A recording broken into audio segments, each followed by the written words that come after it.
Kira-kira apa saja yang kaum bapak doakan dalam doa-doa pribadi?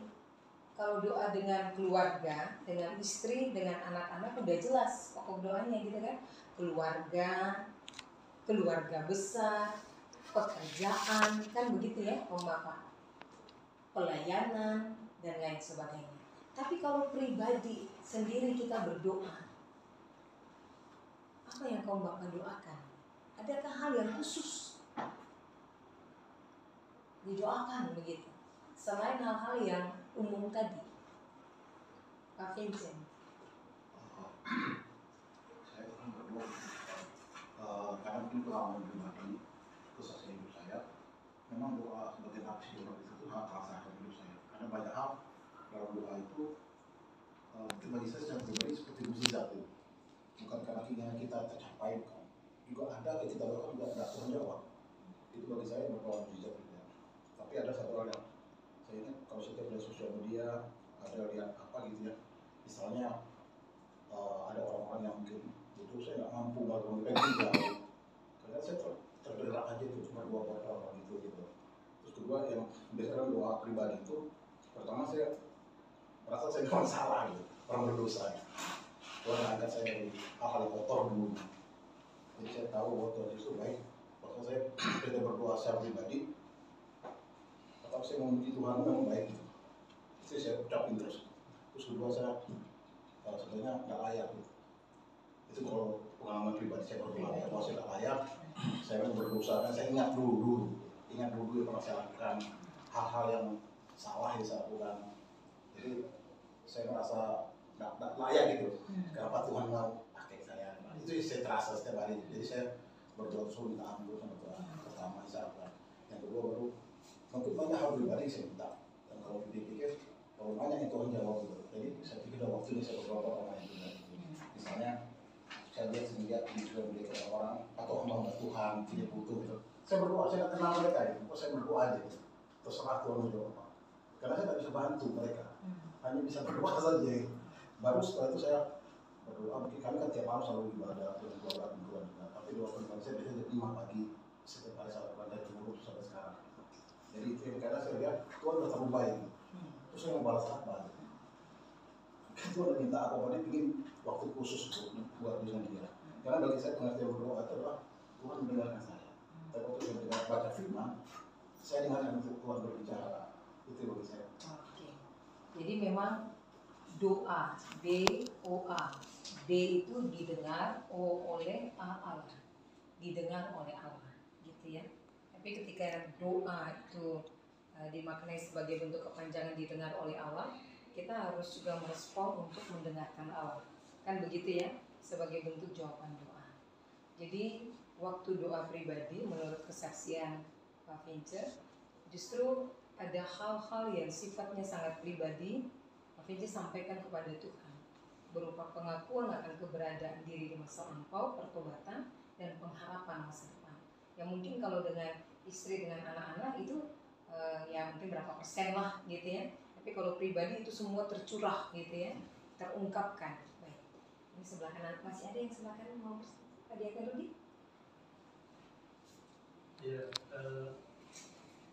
kalau doa saya sih yang setiap hari saya lakukan ya sahabat ya keluarga yang semua yang Tuhan percayakan kepada saya, ya minta Tuhan yang memampukan. Juga saudara-saudara kita di luar sana, mereka yang kesulitan hidup, mereka yang butuh ditopang. Ya, kita di luar kita berbagi, kita juga mengingatkan mereka dalam doa. Nah, yang paling pokok sama saya adalah ketika ada sesuatu yang salah dari saya hari itu, saya harus selesaikan dengan Tuhan. Seandainya saya berbicara salah dengan istri saya harus menurut itu paling pokok, karena menjaga relasi kan, jangan sampai pertama perkawinan rusak karena kata-kata yang tidak baik, sama anak juga termasuk juga sama ketika mungkin ada menyakiti hati Tuhan mau berbicara kita di dalam majelis juga, itu paling pokok bagi saya, karena kita bisa berjalan karena Tuhan mempunyai kita, dan Tuhan hilangkan bikin lembaran baru di hari mungkin di jam berikutnya gitu.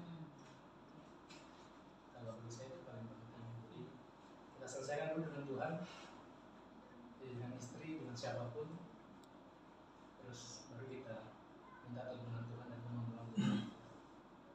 Nah juga yang paling pokok juga bagi saya setiap hari bahwa Tuhan mampukan kami ya, keluarga, anak-anak melewati hari itu dengan baik. Itu pokok juga. Dan juga Tuhan berkati orang-orang di sekitar kita yang mencintai kita, bukan mereka yang tidak menyukai kita, juga Tuhan memberikan berkat tuntunan kita. Jadi doa seperti sebuah evaluasi harian atas etika moralitas kehidupan pribadi kita ya, dan supaya itu tidak berlarut-larut, datang lalu berevaluasi bersama Tuhan gitu ya, supaya ke depan bisa lebih baik. Oke, dua dari sebelah kanan, dua dari sebelah kiri. Siapa yang mau berpartisipasi, partisipan kita di malam ini? Pak Dia Kentobing, silakan. Apa yang kira-kira didoakan Pak? Kalau saya doa pribadi Bu, karena perjalanan saya sangat sulit dari mulai muda, artinya dari mulai lajang sampai saya berkeluarga, itu selalu penyerahan diri aja sama Tuhan. Sampai dengan anak saya kuliah, dia jauh dari kami, karena kita ketidakmampuan melindungi dia, tetap saya menyerahkan sama Tuhan. Kalau kita nggak menyerahkan, jadi beban sama kita Bu. Jadi penyakit, asam lambung naik, itu yang pertama. Kedua, perjalanan hidup saya kan Bu, semua kekuatan dari Tuhan Bu. Karena kemampuan saya tidak ada. Kenapa Bu? Pada saat saya meminta, Tuhan itu lebih, artinya nggak begitu lama memberi. Itu dalam jangka waktu Tuhan berikan. Jadi banyak mujizat yang saya terima. Iya, itu saya akui Bu. Terus kedua, terakhir ini Bu, anak saya. Ya, tapi ini agak panjang sedikit cerita Bu ya. Ini anak saya ini dulu Bu, waktu sebelum menyusun skripsi, dia ini kan judul skripsinya itu ada guru dosennya agak sulit. Jadi sudah 3 bulan itu nggak dicek orang dosennya. Jadi anak saya sempat merajuk. Jadi sampaikan sama kita.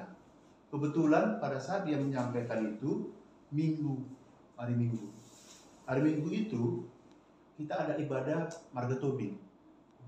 Tapi saya percaya kita bawa dalam doa. Terus dia sampaikan untuk pendaftaran skripsi Pak sudah tutup. Sudah, tenang aja orang. Kita bawa dalam doa. Jadi saya sampaikan dalam doa, saya percaya bahwa ini akan lancar. Pada saat disampaikan dalam doa, sorenya saya dilaporkan anak saya judul skripsi saya sudah dia sisihkan. Setelah itu besoknya pendaftaran terbuka lagi Bu. Luar biasa aku bilang. Ini luar biasa. Ini semua saya bawa dalam ibadah. Makanya saya nggak memikirkan diri saya. Saya hanya menyerahkan kepada Tuhan.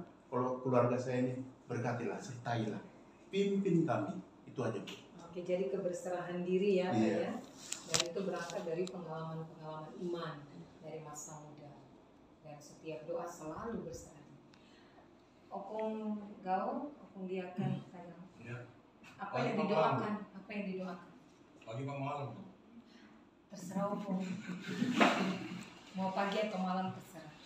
Kalau pagi saya mohon Tuhan sebelum saya melangkah bekerja, tolong dilindungi apapun pekerjaan saya, selalu Tuhan memberikan yang terbaik. Jadi kalau malam terus saya mau kepada Tuhan atas kesalahan saya pagi hari terhadap keluarga, anak-anak, mohon dimaafkan. Terima kasih. Nah, pertanyaan berikutnya kalau Bapak ini kita sharing-sharing nih. Jadi siapa aja bisa memberi masukan ya.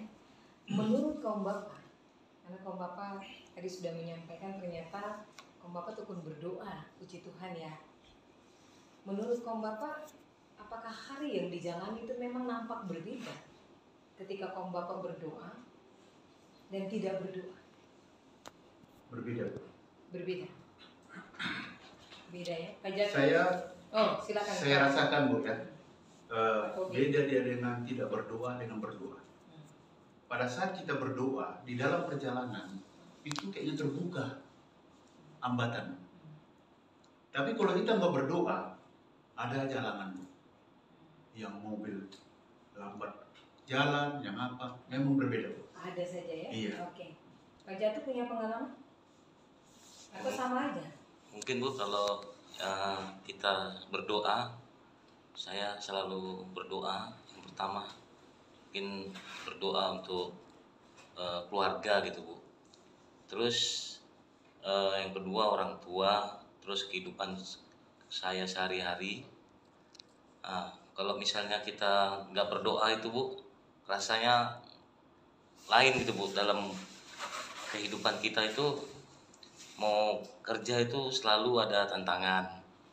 Kita kan hidupnya nggak selalu di rumah aja, kita kan bergaul juga di lingkungan gitu. Pasti ada aja hambatan gitu Bu. Tapi kalau dengan kita berdoa, maupun walaupun di kantor itu misalnya pekerjaan sebanyak gimana, tetap kita bisa melakukan Bu yang terbaik. Karena kita minta tuntunan dari Tuhan supaya apa yang kita hadapin semua dapat berjalan lancar. Itu. Kita setuju bahwa pasti ada perbedaan kalau kita berdoa dan tidak berdoa. Setuju buat kaum bapak? Atau ada yang tidak setuju? Setuju? Oke, setuju ya. Nah, ini pertanyaan harus dijawab dengan jujur nih. Pernahkah kaum bapak lupa berdoa? Pernah lupa berdoa. Lalu apa yang kaum bapak lakukan waktu lupa berdoa tiba-tiba? Aduh, kok tadi saya lupa berdoa? Lalu apa yang kaum bapak lakukan? Kembali ke tempat. Kembali ke tempat, ambil Berdoa. posisi doa. Iya. Kalau sudah di dalam mobil. Bukan itu Bu. Kalau, Bangun tidur. Kalau misalnya sudah di dalam mobil terus lupa berdoa. Lalu Enggak. apa yang dilakukan? Bangun tidur, mandi biasa kan orang berdoa. Nah, Bangun tidur mandi. Sampai Jadi kok mau lupa berangkat, berdoa? lupa doa. Nah. Balik lagi ke tempat tidur. balik lagi. Iya. Balik lagi ke tempat tidur. Bu. Jadi sampai silakan Pak Penca. Kalau pengalaman saya Bu, kita sudah kebiasaan. Kalau saya kadang lupa sekarang lupa berdoa gitu. Saya seperti ada yang ingatin gitu. Aja saya di motor atau di mobil, saya lupa. Saya Itu menepi dulu atau memang sambil jalan? Sambil jalan. Jadi sebab doa ya. Karena berdoa itu bagi saya itu berkomunikasi dengan Allah. Jadi saya berdoa seperti berbicara sendiri dengan Tuhan, ngobrol seperti biasa. Dalam berdoa pun gitu. Saya selalu seperti curhat gitu sama Tuhan. Yeah. Gitu aja Pak. Jadi saya anggap Allah itu Bapak saya harus berbicara sama Bapak saya seperti Bapak saya. Betul. Seperti itu. Jadi kita sudah berdiskusi secara ringan tentang apa itu doa, ya. Lalu mengapa kita harus berdoa, karena kita menyadari keberadaan diri kita ya, kebergantungan kita kepada Tuhan, perlunya sebuah keberserahan. Lalu bagaimana kita berdoa, dan bagaimana kita berdoa itu kan menyangkut dengan tata cara doa kita, ucapan-ucapan kita, begitu ya, kaum bapak. Nah, yang berikutnya adalah apakah kaum bapak mengajarkan hal itu kepada anak-anak? Pentingnya kehidupan doa. Pak Rudi, apakah mengajarkannya kepada anak-anak bahwa doa itu penting? Nah, saya tanya Pak Rudi, Pak Bidang yang jawab. Luar Luar biasa. biasa ya, Pak Rudi. Iya, spontan. Jadi ya memang pertama kali anak-anak tuh diajarkan berdoa, termasuk misalnya malam berdoa mau tidur gitu, atau mau makan, atau mau kerja ngapa-ngapain. Kemudian kalau mengantar anak pergi sekolah juga bilang berdoa. Jadi dengan demikian maka saya pikir saya mengajarkan mereka pentingnya berdoa. Kemudian kadang-kadang juga ngobrol, tadi berdoa ternyata masalah yang muncul itu, masalah yang sedang dihadapi itu selesai gitu. Jadi bukan hanya mengajarkan mereka menghafal doa, tapi Ya. mengajarkan kehidupan berdoa itu seperti ini. Kehidupan doa. Jadi di tengah seabrek-abreknya schedule gitu ya, tingkat kepadatan yang tinggi, sudah terkonsep tentang pentingnya kehidupan doa. Bapak Welis, Pak Pendeta Arif, bagaimana ngontrol yang merantau jauh di sana tentang kehidupan doanya? Itu kan ajarin, pastikan ajarin ya.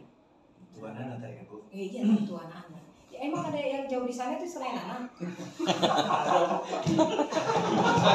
Keluarga yang lain, keluarga yang lain. Anak maksud saya anak yang ada di sana. Iya. Itu salah satu contoh ya.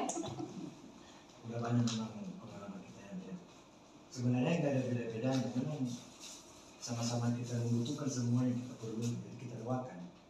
Cuma kepada anak-anak itu dari awalnya tetap kita ajarin berdoa itu bahwa doa itu adalah kekuatan. Tetap kita tekan. Terus pengalaman hidup kita harus kita mendoakan orang lain. Kenapa? Kita terapkan sama anak, apalagi anak-anak yang jauh dari yang sekolah. Kita doakan begini, Tuhan Yesus berikanlah orang-orang baik di sekeliling kami untuk membantu kami. Selalu saya katakan sama anak. Dan anak-anak juga membuktikan Bu, dibilang memang betul Bu, Ma, doa Mama yang ajari betul. Semua kalau kita berdoa pasti orang ada yang membantu. Dan kasihilah orang-orang yang membenci kami. Itulah doa. Harus kita doakan juga orang. Jangan kita membenci tapi kasihilah orang-orang yang membenci kami. Itu yang kita cakap sama orang. Dan dari awal memang kita ajari berdoa itu perlu. Bukan perlu, penting sama sekali. Ya itulah pengalaman Bu. Ya, terima kasih. Ini pertanyaan perlu dijawab jujur juga nih. Ya kok ini banyak pertanyaan ya. Ini penelitian kecil. Dengan kemajuan sistem digitalisasi sebagai bagian budaya kehidupan kita. WA misalnya ya, udah gampang sekali itu kita berkomunikasi kan. Seberapa sering kamu Bapak bertanya dalam satu hari untuk anak-anak, sudahkah kamu berdoa saat ini? Ditanyakan enggak? Dalam satu hari itu ada enggak ditanyakan? Kamu udah berdoa? Tadi udah berdoa? Tanya enggak? Jarang. Jarang. Yang lain? Iya. Bagi akan Iya. Jadi kita ngajarin anak itu dari kecil, dari SD kan kita ibadah pagi kan sebelum makan kita makan firman dulu, kita ajarin anak berdoa dan berpikiran. Jadi kita punya pengalaman sampai kemarin ketika Excel dia mau masuk rumah baru, dia mau pindah kos, kita ingatkan, Mas jangan lupa berdoa. Siapa kayaknya yang itu perlu banget ya. Kita ajarin anak keluar rumah apapun tujuannya, mau ke warung kan, mau kemana, tetap berdoa. Sampai anak-anak itu sering cerita pengalamannya. Pernah kejadian dia lalai, dia berdoa, keluar rumah berdoa, naik motor sama temennya ditabrak polisi. Gak apa-apa, dua-duanya gak apa-apa, motornya hancur, orangnya gak apa-apa. Itu artinya dia bersaksi lah, itu luar biasa. Kita dikasih diajarkan kemana-mana berdoa gitu. Artinya Tuhan sertai gitu dari karena kebiasaan kita berdoa itu, termasuk juga kemarin saya juga ditanyakan ya makasih ya. Karena kita juga pergi kemana-mana, pokoknya masuk ke hotel juga kita doakan kamar tempat kita tinggal, orang yang bekerja di sana. Jadi kita kebiasaan. Jadi kita ingatkan aja hari ini berdoa, mau masuk rumah berdoa. jadi diingatkan, jadi kontrol juga. Kalau bapak-bapak yang lain, tadi Pak Tobin jujur aja enggak. Kebetulan ini Untuk Bu, tiap hari untuk kamu anak udah saya berdoa. sudah dewasa. Jadi dari mulai kecil udah kita bina dia untuk berdoa. Jadi pada saat kita bertanya nanti, Bapak ini nanyanya lucu kayak anak kecil. Responnya begitu ya? Iya, Oke. tapi kalau Terima ibadah kasih responnya. tiap hari Minggu itu saya tanya. Oke. Karena jauh dia kan, ibadah nggak? Ah itu. Kalau doa jangan. Ya. Paling-paling di WA nanti ingat berdoa gitu aja. Nah, iya itu kan pengontrolan, maksud Iya. saya seperti itu kan, Oh. kita WA untuk Kondisi kamu nggak ada, berdoa, Bu. jangan lupa WA aja. berdoa ya. Oke. Yang lain? Pak Rudi? Kalau saya hari Minggu ya pasti saya tanya mereka ke gereja nggak, itu di telepon. Itu pasti tanya ya. Tapi kalau doa, sudah doa Kalau hari ini? doa hari ini enggak, tapi Enggak, oke baik. saya sampaikan apa sih yang bacaan firman tiap hari. SBU. Jadi ingat baca firman dan Oke, berarti ada ya, ada pengontrolan tiap hari itu luar biasa. Pak Diakan Hengki, Kalau tanya memang jarang. kalau tanya jarang, Iya. jujur ya, terima kasih. Kalau masih di Mengingatkan, rumah sekali-sekali anak-anak itu mau pergi buru-buru, itu pasti spontan udah berdoa. jadi mengingatkan sering. Cuman kalau tanya tiap hari sih enggak. Enggak. Oke. Jadi kalau pas lagi duduk, entah mau ke gereja, entah mau ke mana anak-anak ini, nampak buru-buru, itu langsung spontan itu tanya, udah berdoa? Udah. Terima kasih Pak Diakan. Pak Diakan Roni, Kalau saya kebetulan saya masih kecil, jadi saya ajarkan mereka bukan hanya doa ya. Setiap hari itu saya tanya, sudah ibadah belum? Begitu setiap pulang sekolah itu, asal ada yang telepon, ada yang saya sudah sampai di rumah, baru saya tanya, sudah ibadah tadi belum? Karena ya, saya sudah ajarkan mereka dari kecil itu baca, mungkin anak saya 2 orang ini udah habis, sudah ulang-ulang dia baca Alkitab. Jadi setiap hari itu harus ibadah, kalau nggak ibadah hukuman, HP-nya saya ambil. Jadi saya lebih utamakan tuh ibadah. Jadi kalau menurut saya, kalau sudah ibadah udah pasti dia berdoa. Jadi saya cuma tanya itu, udah ibadah belum tadi? Siapa kalau yang nggak ibadah langsung HP tetap saya ambil. Jadi dia selalu ibadah itu di setiap ayat dari mulai Kejadian sampai habis, satu gitu. Kalau menurut saya. baik, terima kasih Pak Diakan. Pak Bidali, Kalau saya, kalau sama anak itu setiap pagi-pagi sebelum kemana-mana, saya sama dia kita berdoa dulu. Enggak katanya. Jadi setiap malam yang atas sebelum tidur berdoa. Dia gunakan karena pada hari ini Tuhan sudah memberikan kesehatan, kita bantu dalam pekerjaan, begitu juga makan orang tua. Pokoknya setiap pagi harus setiap malam ingat. Oke, terima kasih Pak Bidali. Kaum Bapak yang Tuhan Yesus kasihi, mengapa hal ini perlu kita bicarakan, perlu kita diskusikan? Doa itu kan hal yang sangat privasi antara kita dengan Tuhan. Lalu hal yang privasi itu membawa kita pada pencapaian-pencapaian hidup yang membuat kita bisa bersaksi tentang kemahakuasaan Tuhan dalam hidup kita. Lalu kita ajarkan itu kepada keluarga, kita wariskan itu kepada anak-anak kita. Ada situasi-situasi tertentu yang dialami oleh anak-anak sepanjang hari yang mungkin di luar pemantauan kita, karena tidak selamanya mereka ada di depan mata kita. Tapi melalui obrolan-obrolan kecil, bahkan pertanyaan-pertanyaan yang sederhana tentang kehidupan doa, udah berdoa kah saat ini? Bukan tadi sudah berdoa, tapi saat ini. Mungkin saja saat itu dia sedang menggumuli sesuatu hal di ruang kelas, atau di ruang kuliah, atau dalam perjumpaan dengan temannya, atau hal yang lain. Seiring dengan kita mengingatkan dia, sesungguhnya kita sedang mengingatkan juga kehidupan doa kita sendiri. Apa yang kita alami saat ini, apakah kita bawa itu kepada Tuhan? Kaum Bapak yang Tuhan Yesus kasihi, kalau kita mau belajar dari kehidupan doa Yesus itu pendoa sejati ya. Yesus itu pendoa sejati dalam setiap momentum penting dan setiap ia mengawali hari, mengakhiri hari, Yesus tidak pernah lupa berkomunikasi dengan Sang Bapa. Dalam setiap bentuk pengajaran, setelah selesai mengajar, Yesus pasti berkomunikasi dengan Sang Bapa. Bahkan di saat pengajaran-pengajaran yang sifatnya sangat berat, diperhadapkan dengan beragam pertanyaan dan tantangan yang cukup berat, Yesus pasti mengundurkan diri ke tempat yang sepi, mengambil waktu teduh, mengambil waktu tenang dan berdoa. Nah, di awal pengajaran-pengajaran Yesus bersama dengan para murid, Om Bapak bisa baca dalam khotbah Yesus di bukit ya, dalam Injil Matius. pasal 5 sampai pasal 7. Itu ada pokok tentang hal berdoa.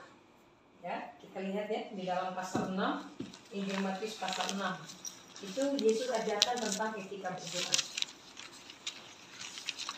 Pasal 6 katakan begini, apabila kamu berdoa, janganlah berdoa seperti orang munafik. Mereka suka mengucapkan doanya dengan berdiri dalam rumah ibadat dan pada tikungan-tikungan jalan raya, supaya mereka dilihat orang. Sesungguhnya aku berkata kepadamu, mereka sudah mendapat upahnya. Namun jika engkau berdoa, masuklah ke dalam kamarmu. Nah ini kan, kamar ini kita tidak hanya maknai secara harfiah ya, kamar. Tapi kamar itu juga dimaknai sebagai satu ruang khusus. Kamar itu kan hal privasi juga kan, hal pribadi kita. Jadi ruang khusus, dan ruang khusus kalau dalam hidup kita yang adalah rumah Tuhan, berarti hati ya. Jadi di mana saja sebenarnya kita bisa berdoa ketika hati kita yang kita berikan untuk Tuhan. Jadi Pak Vinci misalnya bersaksi, saya sementara bawa motor saya langsung berdoa. Dia masuk dalam ruang pribadi dengan Tuhan dan dia berdoa. Itu makna sebuah kamar gitu ya. Jika engkau berdoa, masuklah ke dalam kamarmu, tutuplah pintu. Jadi tidak terganggu dengan hal-hal yang lain, dan berdoalah kepada Bapamu yang ada di tempat tersembunyi. Maka Bapamu yang melihat yang tersembunyi akan membalasnya kepadamu. Lagi pula, ketika kamu berdoa, janganlah bertele-tele seperti kebiasaan bangsa-bangsa yang tidak mengenal Allah. Mereka menyangka bahwa dengan banyaknya kata-kata, doanya akan dikabulkan. Jadi janganlah seperti mereka, karena Bapamu mengetahui apa yang kamu perlukan sebelum kamu minta kepadanya. Lalu sistematika doa Tuhan Yesus ajarkan terkait dengan doa Bapa kami itu, ya. Mulai dengan puji-pujian, ya, baru sampaikan sebuah permohonan, akhiri juga lupa dengan puji-pujian. Itu menjawab pertanyaan para murid. Tuhan, ajarkanlah bagaimana kami berdoa. Nah, di dalam catatan Injil Lukas tadi ya, kalau terkait hal berdoa tadi, nanti kaum Bapak juga bisa baca Injil Lukas pasal 11 ya. Injil Lukas pasal 11 ayat 1 sampai ayat 13, catatannya sama. Nah, dalam bacaan kita pasal 18 ini, kaum Bapak yang Tuhan Yesus kasihi, ini menanggapi ya, perumpamaan ini diangkat untuk menanggapi orang-orang yang menganggap dirinya selalu benar. Ya, ayat 9 katakan, kepada beberapa orang yang menganggap dirinya sendiri benar dan memandang rendah semua orang lain, Yesus menyampaikan perumpamaan ini. Rupanya dalam realitas kehidupan bersama orang Yahudi, ada orang-orang yang merasa dirinya lebih suci, lebih kudus, lebih layak dari orang lain. Dan karena itu mereka menganggap dan memandang orang lain dengan sebelah mata. Nah, perumpamaan itu Yesus angkat terkait dengan orang Farisi dan pemungut cukai. Farisi ini kan orang-orang yang memang mengawal aturan-aturan dari hukum Taurat. Hukum Tauratnya Musa itu hafal mati itu di kepala. Dan mereka mengawal pemberlakuan itu dalam kehidupan umat. Jadi rupa-rupanya karena kemampuan seperti itu dan masuk di dalam golongan yang khusus ini, mereka anggap mereka sudah lebih suci dari yang lain. Nah, ini juga menjadi sebuah otokritik buat gereja. Kita ada dalam lingkungan zona nyaman di gereja, tapi kita tidak melihat orang yang di luar gereja itu sebagai orang-orang yang tidak layak di hadapan Tuhan. Kan begitu ya, Bapak ya? Syukur bahwa ada dalam lingkungan gereja, kita percaya kita sudah dikuduskan, kita sudah disucikan. Tapi itu tidak menjadi alasan untuk menganggap orang lain menjadi rendah. Lalu Yesus angkat perumpamaan ini. Ada dua sikap kan, udah jelas untuk kaum Bapak dan saya. Bagaimana orang Farisi berdoa, dia mengagungkan keberadaan dirinya, dia memuji bagaimana dia tekun melaksanakan aturan-aturan kehidupan keagamaan, termasuk memberikan persekutuan. Jadi dia hitung-hitung dengan Tuhan. Tapi yang pemungut cukai ini, tukang pajak ini, karena sering ambil lebih dari yang seharusnya, dia rasa sangat tidak layak. Karena itu dia berdoanya di pojok, bukan di depan kesian. Dan dia katakan dia tidak berani menengadah ke langit, tidak berani memandang kepada Tuhan gitu kaum Bapak. Melainkan ia memukul-mukul dadanya dan berkata, "Ya Allah, kasihanilah aku orang berdosa." Lalu bagaimana pernyataan Yesus? Yesus katakan, "Aku berkata kepadamu," boleh kaum Bapak lingkari ayat 14 ya. "Orang ini pulang ke rumahnya sebagai orang yang dibenarkan Allah." Pulang ke rumah sebagai orang yang dibenarkan Allah. Sedangkan orang lain itu, orang Farisi itu, sikap orang Farisi itu tidak. Sebab apa? Siapa saja yang meninggikan diri, ia akan direndahkan. Dan siapa saja yang merendahkan diri, ia akan ditinggikan. Jadi yang dijelaskan Yesus pada catatan Injil Lukas pasal 18 melengkapi apa yang sudah dijelaskan pada ayat 11. Kalau ayat 11 tentang tata bahasa, pasal 11 ya, tata bahasa, sikap berdoa, ini di dalam pasal 18 ayat 14, sikap hati. Kan begitu ya kaum Bapak ya, sikap hati. Kita mau datang kepada Tuhan, bukan tentang kita mau minta. Biasanya orang kalau mau minta sesuatu kan dia bersikap rendah hati. Tapi ini bukan tentang karena kita mau minta kepada Tuhan. Ini tentang Tuhan mengerti siapa kita. Tuhan tahu keberadaan kita. Farisi mengagung-agungkan diri.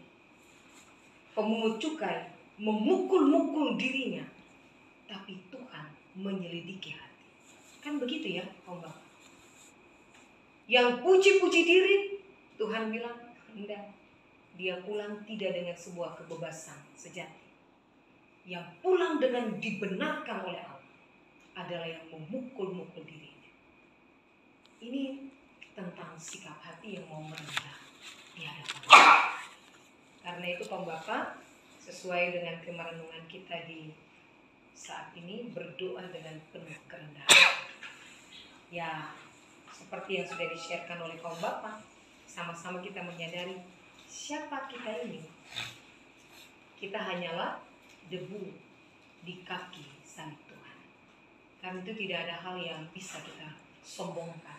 Kalau kita mau bermegah, biarlah kita bermegah di dalam Kristus Yesus yang telah menyelamatkan kita. Biarlah kita belajar untuk doa tidak perlu bertele-tele. Jadi lihat juga ini doanya doa apa ini. Kalau mau doa makan, jangan jadi doa syafaat. Kalau mau doa mulai ibadah, juga jangan jadi doa syafaat. Misalnya P2 gitu kan. P1 kalau ibadah hari Minggu. Kalau ibadah IKS, ibadah PLK, P2 gitu ya. Ya doa cukup aja untuk mulai ibadah. Tuhan memampukan para pelayan. Tuhan mempersiapkan jemaat yang sudah ada di tempat ibadah maupun dalam perjalanan. Tuhan hadir dalam persekutuan. Udah. Kan begitu ya. Karena ternyata doa yang bertele-tele itu bukan Tuhan sakit kepala. Orang lain yang melihat. Dan itu menjadi batu sandungan. Kan begitu. Tuhan sih, kita mau bicara lama dengan Tuhan, itu kesempatan yang sangat luar biasa. Tapi itu pun tidak boleh menjadi alasan untuk membuat orang lain menjadi batu sandungan dalam kehidupan beriman. Lalu kalau doa syafaat, itu kan doa bagi banyak hal gitu ya, Bapak. Ya, itu pasti punya ruang khusus dalam tata ibadah kita. Berdoa sesuai dengan konteks, sesuai dengan situasi di mana kita berada. Mari kaum Bapak yang Tuhan Yesus kasihi, sebelum kita menutup perenungan pada saat ini, mungkin ada yang mau bertanya atau ada yang mau sharing pengalaman. Satu, Om Yas mungkin. Tadi terakhir Ibu mengatakan bahwa doa itu jangan bertele-tele. Kemudian kalau doa sebelum mulai ibadah, jangan sampai kita orang lain mengatakan ada makanya doa. Jadi kenapa harus kita menjaga perasaan manusia, tapi perasaan Tuhan tidak? Jadi bukan saya yang bilang doa jangan bertele-tele. Siapa yang bilang? Tuhan Yesus kan. Dalam Injil Matius pasal 6 dan Injil Lukas pasal 11 itu. Kalau tidak bertele-tele, pasti tidak membuat orang lain menggerutu juga. Kan begitu asumsinya.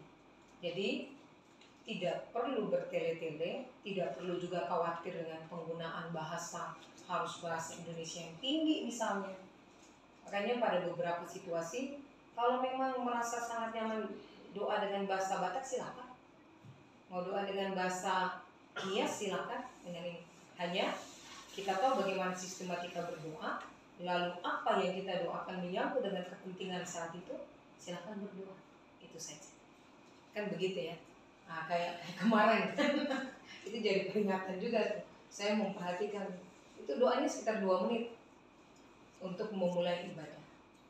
Jadi itu menjadi evaluasi to the point pada saat kita mau berdoa supaya dia menjadi berkat untuk semua. Itu menjadi evaluasi ya. Ada lagi? Silakan Pak Diaken. Kita semua tahu apa arti doa. Kita semua tahu kenapa harus berdoa. Kita semua tahu kenapa Tuhan menyuruh kita berdoa. Tetapi kita harus tahu bahwa orang Kristen ini adalah orang yang hebat karena dia tidak percaya takdir. Semua orang takut dengan takdir. Semua orang ragu dengan takdir. Semua orang kadang-kadang ini sudah takdir. Tapi ini orang Kristen tidak percaya sama takdir. Dan hanya dengan berdoa dia bisa merubah takdir. Amin. Amin. Tuhan bisa mengubah takdir itu ya. Karena memang ya itu nanti jadi materi diskusi khusus lagi tuh. Apakah takdir itu benar atau tidak kan? Terima kasih yang pasti bahwa doa punya kekuatan gitu ya. Dalam doa kita dikuatkan. Amin Bang Bapak? Amin. Sudah bisa selesai atau ada yang mau menyampaikan pendapat akhir? Pas? Oke. Kembalilah dan milikilah kerendahan hati di saat